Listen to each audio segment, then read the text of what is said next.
আর একটা কথা শুনে রাখুন, যার এলাকাতে আমরা কম ভোট পাবো, কারণ সবাই পঞ্চায়েত জিতেছেন, সেই মানুষের শুনে রাখুন, যদি আপনার এলাকাতে ভোট কম আসে, যেখানটায় যেই প্রধানের আন্ডারে যেই এলাকাতে ভোট কম হবে, তার পরের দিন সেখানকার প্রধানকে পদত্যাগ করে সরে যেতে হবে, মেম্বারদের অনেককে সরে যেতে হবে।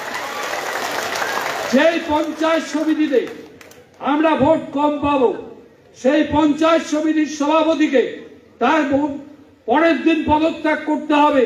যদি পদত্যাগ না করেন, তাহলে সরকারি ক্ষমতা প্রয়োগ করে তাকে সরিয়ে দেওয়া হবে, পার্টি সিদ্ধান্ত নিয়ে। যদি কোনো এমএলএ হোক, জেলা পরিষদের মেম্বার হোক, পঞ্চায়েত সমিতির সভাপতি হোক, প্রধান হোক, উপপ্রধান হোক বা সহসভাপতি হোক, যার এলাকাতে ভোট কম হবে তাকে সরে যেতে হবে পদত্যাগ করে, তার আর পদে থাকা চলবে না।